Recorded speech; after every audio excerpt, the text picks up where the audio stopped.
Hey guys. So I thought on the back of last night, first of all, I apologize for the ranting and raging. Alright, we are super close to this kill and I shouldn't be getting worked up about the fact that we're wiping on it. I think in the long run, like what's happened is we've sort of had these couple of really good pulls, and the end result was us really feeling as though we were so close to that pull, and we've probably just underestimated how difficult the end of phase 3 actually is. There's a fair bit of damage coming in around that 5th module that we just kind of weren't really accounting for, being as hectic as it is. So I'm back again to try to talk you through a few changes we're going to make going into this week's raid, with two or three key points in mind. The first thing is we're going to change our lust times. I'll talk you through those in a second. The second thing is we're going to move our boss positioning a little bit to make it a bit more calculated, a bit more predictable. We know exactly where the boss is going to be at every given point. The tank's going to have a really specific location where they're going to move the boss to, which hopefully will avoid some of those little deaths with us trying to really frantically move the boss at the last second. So what's going to happen is basically every time a module spawns, the boss is going to do as soon as there's the next sweep, the tank that's currently tanking the boss is going to have a location. There will be a marker where she is going to immediately move the boss to a set distance to a fixed location, so that we can finish off the module, then move with the boss. Obviously, if you have one of the melee rages, you're just basically going to stick with the boss at all times. So if that's you, you're just going to keep doing what you're doing anyway. The next thing is, so change our last times, alter the boss locations a bit. We're going to alter the way that we're baiting modules a tiny bit in such a way to try and maximize our DPS during the early parts of phase 3. And then we're going to change a reasonable bit from the sacrifice onwards. Sort of minor changes that are going to have pretty big impact, hopefully, on survivability and execution. So first of all, I want to show you this last phase. This is a 10% pull that we put in last night. I just want to show you sort of the reasons why we're changing this. This was a really good pull. But what you're going to see is, despite it being a good pull, we're still not getting the boss low enough prior to the suicide. We really want him to be sub 30 at the worst, if not even into the mid-20s kind of region. All right, so the way we're going to do that is we're going to come out of the transition phase. So we're going to come out of the transition, and as soon as we come out and we go to our locations, we're going to pop our potions again. All right, we're going to pop our potions and we're going to zerg the boss with all our cooldowns. As it currently stands, we are holding cooldowns from this point onwards, so we're going to cast our cooldowns now, then we seem to sort of hold them so that we have them during the lust. We're going to go away from that again, and we're just going to use our cooldowns to get the boss low prior to the sacrifice, okay? Our lust isn't going to come until after the 5th module anymore. We're also going to cast lust 30 seconds before we pull, which is going to give our openers 15 seconds worth of bloodlust, which is hopefully going to knock an extra couple of % off the boss, giving us all those big dig openers, and as a result make phase 1 a little bit more reliable. And I don't want to say room for error, because that implies that error is acceptable, but it's going to allow a little bit of leniency in the push times and variations in the push times if we don't necessarily get the perfect orb lineup. So we're going to lust 30 seconds before. We're going to pull with the 15 seconds worth of lust, do more DPS in phase 1 to push ourselves through. Phase 2 obviously exactly the same. The way we're actually mechanically dealing with phase 1 exactly the same. We come into this phase, we move to the middle of the room. Nianchan has since watched a video since the other night, and he knows exactly how he's going to set up his lock gateway. We're basically going to run to the back of the boss where he's going to set up a gateway, and we're going to use that to pull ourselves to our locations. We're not losing and wasting DPS time by running all the way out to that yellow marker. So he's going to take care of that. There is a video in the raid channel that I believe Diddley linked. Please have a look so you know what you're doing. You know what I'm talking about when I'm talking about this lock gateway in the last phase. From there on out, we're going to deal with things the same. All right. So we're going to spawn our module as we usually do. Here it is here. There is going to be a fixed location where the boss is going to move to. So instead of, as you can see here, Comey doing a kind of little staggery move back, we will have a pre-assigned marker. It's going to be further around that he will just straight away move the boss to. No fluffing around, no questions asked, boss moves to set marker. All right. Then we carry on the same. We carry on much the same as we are. We do our sentences as we usually do. We hit this point here. We're likely to have a large distance between the boss and the previous module at this point in time. So as we're carrying down to the bait, what we're going to do is, instead of having the melee detach from the boss and come back to help bait, all melee DPS are going to stay in contact with the boss's ass, but shimmy themselves a tiny bit towards the maximum area of the hitbox and a tiny bit towards the outside of the room, and just continue DPSing the boss. Range is still going to bait back a little bit if we can, and we're going to just hope that the module spawns on us. If it doesn't, if it does spawn on the melee, the boss is going to be very cleavable from the orb, so we're going to get the melee to immediately switch to it. We're going to nuke it down. The boss is then going to be moved a fixed amount, a fixed distance. From here, it'll probably be like, past the green marker. It's going to be a large jump, and that's going to create that space again for us, and it's going to remove any unsurety about how far are we moving the boss at this point in time. So to clarify, range, stay DPSing the boss at max hitbox range and a tiny bit towards the outside of the room. The ranged continue to do their normal thing with baiting these orbs. This is going to help us maximize our DPS. Then we'll do that module again. All right. Once that module's done, so as soon as the module spawns, boss will do a sweep. As soon as he sweeps, tank's going to kite that way back. We're going to kill off the module, move ourselves out, and we're going to have plenty of room again to deal with the usual edges of annihilation. What we're going to do here at this point, all right, what I want to point out is, as these are coming in, let me just get the right angle. What I want to happen is, I want the melee and the range that have these fears to take themselves right over here near the yellow marker. All right, it's almost going to guarantee you live. So you're going to come over here and you're going to deal with these in the normal way, but right back over this area. Okay, it's going to keep you alive. I realize that melee will mean you stop attacking the boss for a period of time.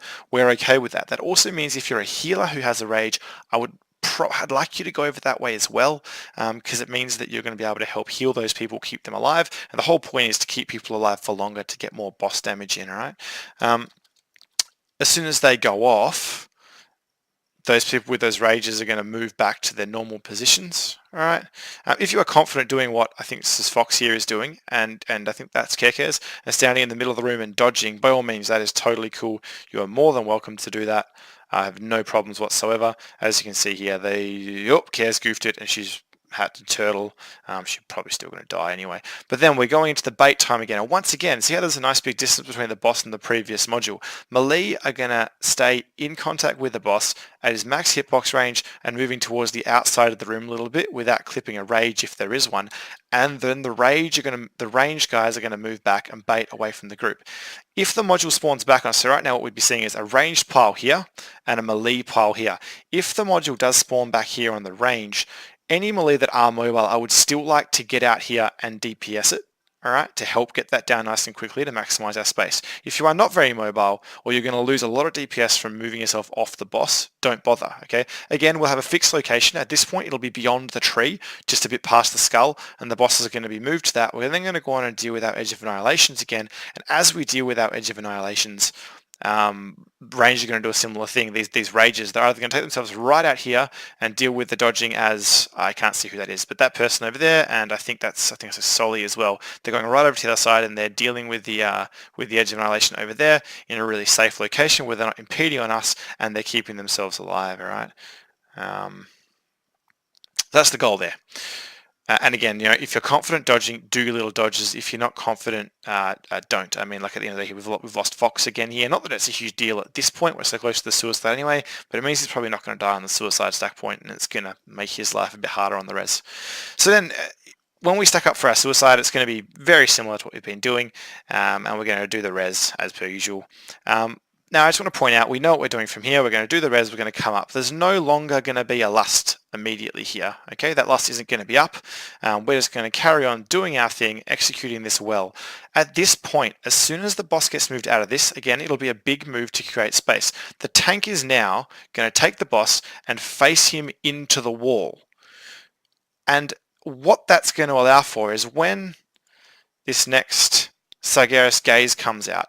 As it currently stands, we're kind of using this narrow corridor to spread out for our gazes because of the fact that we're scared of this area because the boss is cleaving it. If the boss is facing the wall, melee and other ranged are capable of spreading out in that area, which is going to spread out all our debuffs a lot more because as it currently stands, we're seeing, and we'll see if this is a good example of it, we're seeing the gaze of Sargeras going out, and we have this real clusterfuck, ugly little alley of death. If hypothetically this person here or this person here got a fear in this current situation, can you see how hard it is for that person to get in and how they're almost guaranteed going to get themselves some debuffs? If that boss was facing the wall, suddenly we can spread out all the way out into this region as well, which is going to spread those rages further apart and create more pathways for people to get back in. We're then going to do the usual thing and we're going to come in. One thing of note is the two melee that get it, in this case Bam and Fox, if that boss is facing into the wall, we can't have a melee on each foot. Both melee will go to the left and stand just sort of next to each other adjacent to his left foot, and the range group are going to be in here, or the fear group in here near this orange marker. And as usual, melee, you're welcome to stay in contact with the boss but on the outside of the room, and the ranged will move a tiny bit back to try and bait that module. What I need us to be aware of is when these come out, let me call who's going to suicide, because what I'm looking at here is I'm looking at Solly. Does Solly have any stacks to the debuff? No, he doesn't. Kettle. Does Kettle have any stacks to the debuff? No, she doesn't. All right, who's the easiest to sacrifice? Kettle. Oh, sorry, to break. Kettle. Kettle will break. That's going to be my call. But if, say, hypothetically, Rage had a bunch of stacks of the debuff from Solly had a bunch of rage debuffs from being near someone else. If he's trying to hold onto his chain and heal through those, he's probably going to die. All right, so let me call that as best I can, and we'll go from there. As soon as this spawns, the boss is currently facing the wall.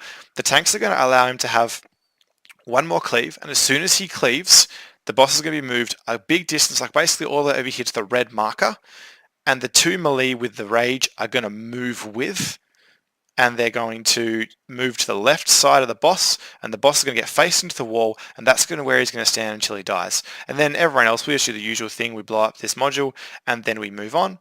I was going to point out something that gets us here. This isn't a great example, but this Tortured Rage right here is a tough one. Can we see that we've got we've stuffed this and got ourselves a 2 stack, but this comes out right at the end of the sentence. So if you haven't used Healthstones, i.e. me right now, this is a really good time to pop a Healthstone to ensure that you keep yourself alive when this Tortured Rage hits. Look at us right now, we've actually just been healed through it. Healers have somehow managed to keep us alive, but watch this Tortured Rage hit.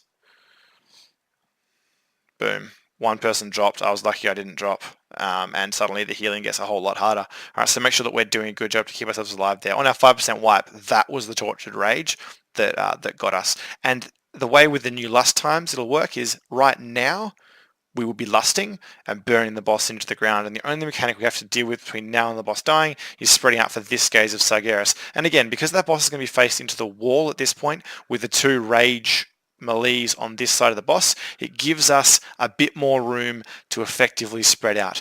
Please remember, at this last Sargeras' gaze, when we spread, we don't need to care about, but we spread for this. As soon as we find our buddies and whatever, we don't need all of the fears to run into the boss, etc., etc. We just need to burn the boss. As long as I'm arranged, let's just say I had Silver here and we were together, we don't have to waste our time running into the boss. It's not important to us. As long as all fears are soaked, everyone can hit the boss, that's fine, because as soon as this sentence comes, we're just going to heal through it. As soon as this reorigination module comes out, we're not even touching it, we're just going to burn the boss into the ground and he's going to die, okay? That's the idea. Now, I'm going to pause this for a second. I'm going to start a new video and I'm going to show you that schematically on WoWprog, alright? Alright guys, we're back again. I'll try and make this quick, but this is the replay feature on WoWprog. Sorry, not WoWprog, on Warcraft Logs. I'm sure you're all aware of it.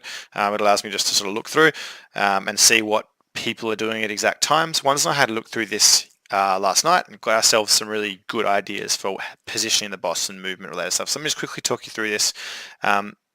So These guys just res from the tree. They're coming into the boss. As you can see, the tank comes around the front of the boss. Everyone else is DPSing from behind. Right now, the lock is dropping his gateway, or her gateway, and the tank's going to move the boss to wherever their location is right after they interrupt, and this blue represents they've potted now. So as you can see here, everyone's taking this gateway from a DPS and a healer perspective to get themselves out to this location without having to waste time running the whole way. They've got a good bit of uptime just standing there DPSing before they had to move. Now, they're just dealing with the blades right now with the Edge of Annihilation. They're then going to spread out right now for the Gaze of Sargeras, and now they're going to stack in. They're going to bait themselves the module. Module spawns about... Now, module spawn, and what you're going to notice is the tank is going to wait for... We're not going to change anything as far as the boss face direction up until the sacrifice, but the boss is going to do one more cleave, and then the druid is going to move the boss a huge distance around the room to a preset location, which is going to be around this area. Then they're going to kill the module. They're going to move along, and everything becomes kind of honky-dory at this point. Now, let me just show you the next key point I wanted to point out. They're going to deal with their chains exactly the same as we would. Right, so they've just moved in. Chains have spawned now. They're breaking them. They come back in and they're about to heal through.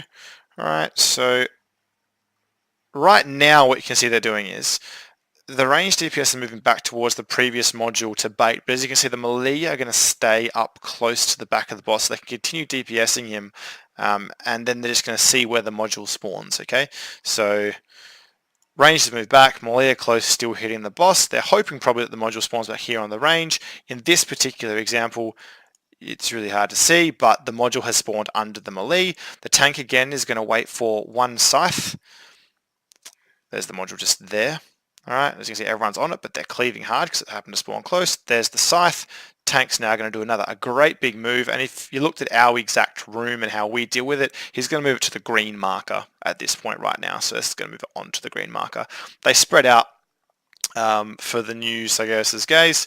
The people that get the fears are now coming together, and everyone else, as you can see here, these three people that have the rages are, like I said, they're moving to the opposite side of the room in order to keep themselves alive. That seems really important, moving to the other side of the room there. That's obviously a melee, that's a rep pally, that's a Mistweaver monk, a Windwalker monk. They've left the boss because it's more important at this point that they stay alive. These guys goof up and a tank dies and they end up sorting it out and pulling it back together.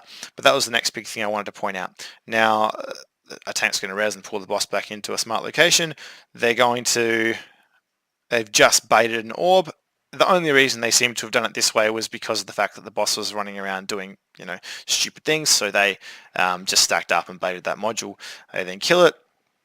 They do the suicide, etc., etc. So that was the key stuff I wanted to show you in regards to what I mean by the boss movement and how we're going to deal with baiting those modules. Now, I wanted to show you guys as well that last phase positioning after the res. All right, so we come around. They're getting ready now, so they go into that final Edge of Annihilation, and once again the ranged have moved themselves. The people with the rages have moved themselves out in front of the boss, and now they're going to bring themselves back in. And this is when that Sargeras' Gaze is currently being cast. They're going to stack themselves up just behind the tree to suicide right now. So suicide time. There they go. They stacked up. As the module spawn, they're about to res themselves. They're all coming up now. They're DPSing the module down. And for us right now, the boss is out of the module. Here we go. The boss is out of the module. And you can see what the tank is. We're facing the boss into the wall.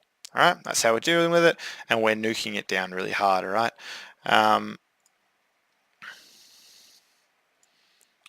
Such a buggy thing.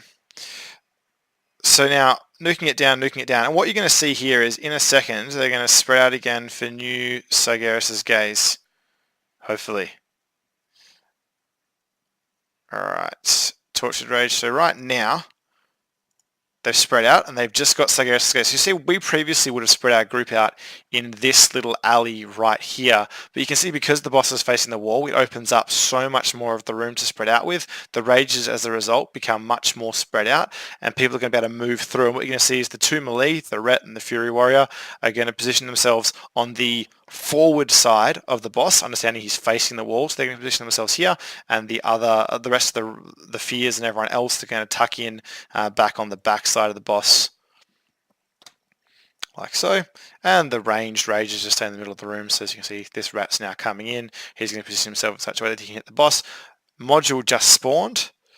Tank grabs the boss and drags it to the final destination, faces it at a wall, and the two melee with the rages now move with it and position themselves on the far side of the boss, and this is going to end up being like the fear stack right here. And these two guys here now, they're not going to have to move for the rest of the fight. They're pretty much stuck there right now.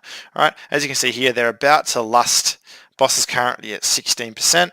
They've just dealt with that fifth module. It's all done. They're through. Everyone's alive by the person that they suicided. We can see here we've still got the second chain ticking. Tortured Rage goes out. They've just lost a DPS. But, you know, the boss is so low at this point, they've just popped Lust right now, and they've got their second pots up after the sacrifice. Right there, you can see that they've spread out for their gaze. And again, because the boss is facing at the wall, it creates room over here for people to spread out in as well, instead of pigeonholing us into a smaller area, so we're not risking dying from the cleave, all right? And then the boss hasn't moved, he's standing dead still. Again, these two, the melee here, and there will be another melee. They just got to do the best they can at this point because it can be quite hectic. So that melee is probably going to tuck himself right in there. This melee should hopefully come down into this edge, and we just do the best we can to make sure that we're all in range of the boss and we're not killing each other. And we're just going to zerg the boss till he dies, and that's the end of it. Another module spawned there. We're not going to move the boss at that point. That was module 6. They don't kill this module. No one kills this module, I don't believe. Yep, no one kills this module. That module stays alive. We just completely ignore it. We won't even bother moving the boss because you don't have to. There's no reason to. We can just stand in it. It's not a problem. And we'll just zerg the boss down and we'll just focus the boss at that point. And there we go. He's died and the module's still timing out. All right. So that's the way our positioning in the last phase wants to work. If you want to look through this yourself, let me know. I'll provide you with a link to it. Otherwise, hopefully this helped. Hopefully you've got a better understanding. If you have any questions, ask me. Otherwise, I'm going to assume that we all know what we're doing, and we're going to come in and we're going to nuke it on Wednesday night. So focusing on the following. 30-second pre-lust will give us a bigger opener, get us through phase 1 a bit more reliably and a little bit quicker. Cooldowns, pots used as we come out of the intermission phase into phase 3. We're going to use the lock gateway to get ourselves to our locations so we can maximize our uptime and minimize running. Other than that, things become fairly similar through to the point where we sacrifice. The key differences are when we're baiting modules, the melee will stay in contact with the boss and just DPS the boss. The range will move back and bait further to the back. The only other difference is the people with the rages. Whenever the Edge of Annihilations are coming out, they're going to go right out in front of the boss to the far side of the room, and they're going to deal with them out there. That includes healers with rages as well. If you're comfortable being in the middle of the room dodging blades, go for your life, but if that's going to kill you, I'd rather you didn't do it.